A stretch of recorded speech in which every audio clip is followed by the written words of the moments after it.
I greet you with peace and an invocation of peace, actually. I pray that you have peace at this time.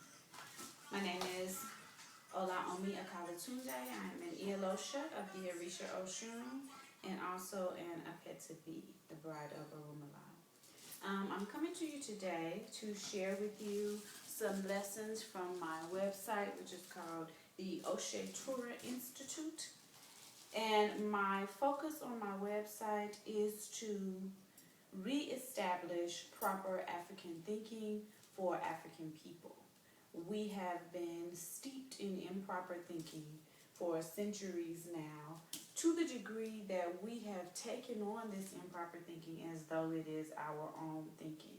And until we release ourselves from these unrealistic and destructive thought patterns that govern our lives, therefore causing our lives to be based on things that are unreal and destructive, until we as Africans release ourselves from these patterns, then we will continue to perpetuate the cycle of destruction and oppression that we currently find ourselves in. So, according to my spiritual tradition, which is the tradition of the Anago people of Nigeria, the land that is currently called Nigeria, and the people are currently called the Yoruba, but they originally referred to themselves as Anago. And according to my tradition, it is the duty of each and every person that is chosen to be born to bring about the good condition on the earth. And according to our ancestors, this good condition is a condition in which there is no untimely death, there is no suffering, there is no hunger, and there is nothing that is overwhelming us. So as my duty towards bringing about this good condition, what I want to do is offer these classes, and I apologize, still working out the logistics, our technical logistics here at the Eurocentric Institute. So this is my offering towards that end. So the first thing that I want to discuss is the nature of African reality. What is the nature of that reality? And in order to understand that reality, we have to begin at the beginning. It's always wisest to begin at the beginning. So the beginning, all of our beginnings, each Iniyan, and Iniyan is the Yoruba word for person. Eni means one, Yan means chosen, one who has been chosen. So each Iniyan begins where? We begin in the womb of our mother. So it is important to begin at the beginning. African understanding, ancient majority people, as the scholar Marimba Ani refers to us all over the world as majority people, because we are the global majority. We have one kind of understanding of life. And you will know when you're dealing with a majority people understanding of life, because it is the same.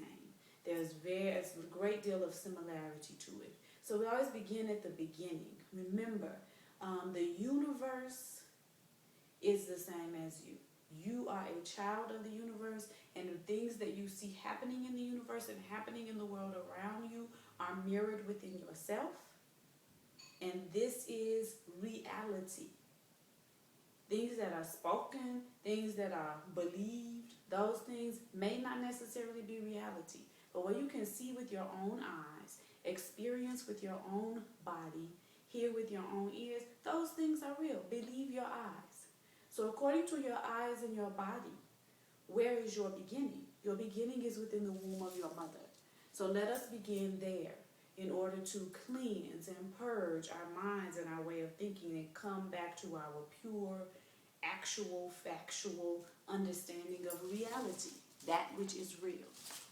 African society is matriarchal. All majority people societies are matriarchal. Why?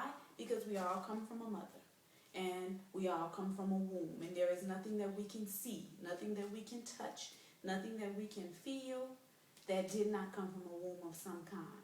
With this understanding in mind, all ancient societies are what I refer to as gynocentric. They are centered around the womb, the breasts, the vagina.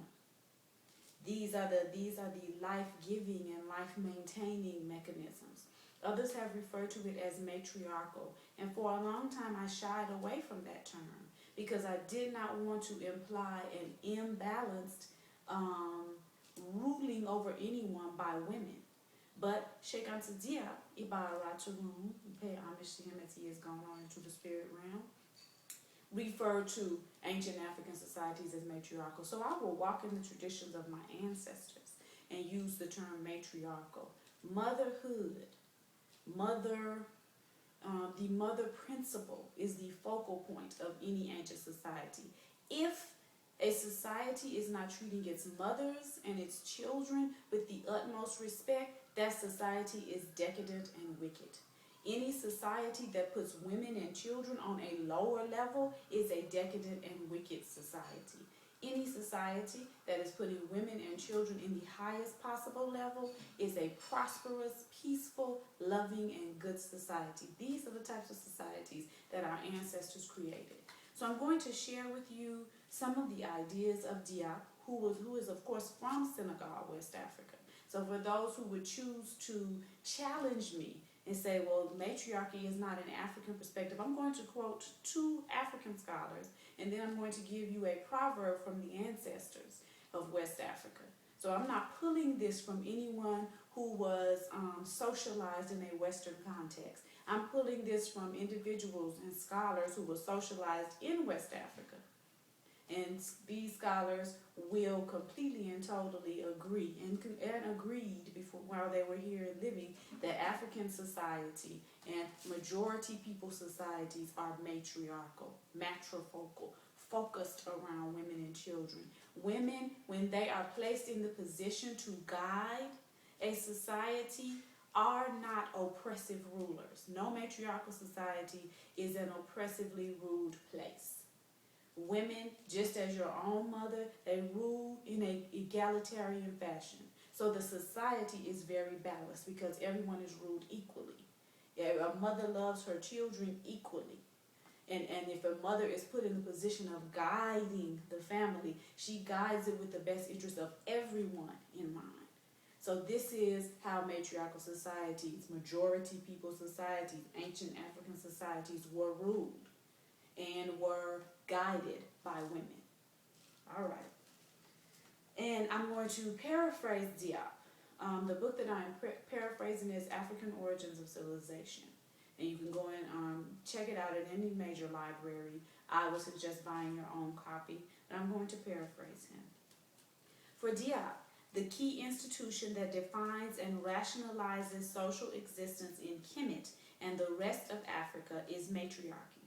Diop states that matriarchy evolved from the dominant position of agriculture in Africa and the central role that women played in its development.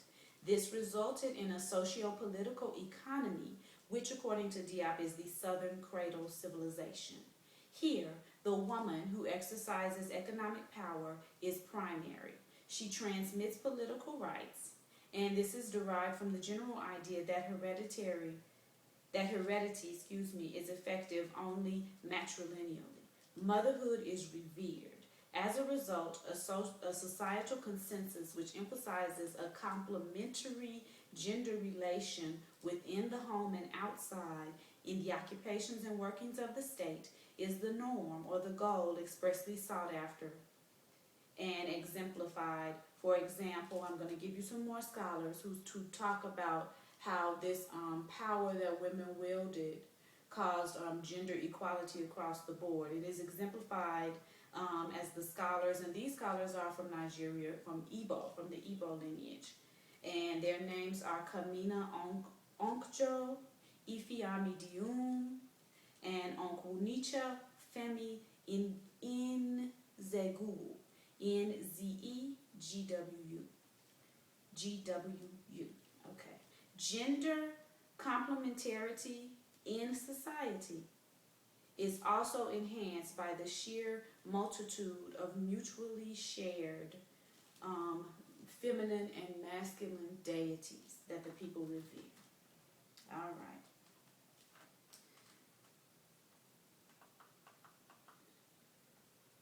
The next scholar that I'm going to quote, now I'm going to quote her directly, this is not a paraphrase, is Oyeronke Oyewumi.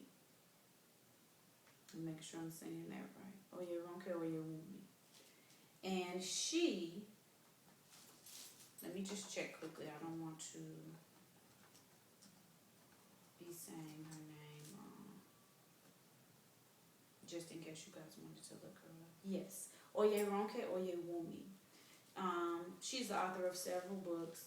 She's a teacher of writing at one of the major universities here in the United States. And these are her words. Centering African experiences of motherhood reveal that motherhood is not merely an earthly institution. It is pre-gestational. No, please. No, please. Go sit over there or come and sit with Mama. It is pre-gestational, pre-social, prenatal, postnatal, and lifelong. Precisely because there are no male equivalents of motherly responsibility,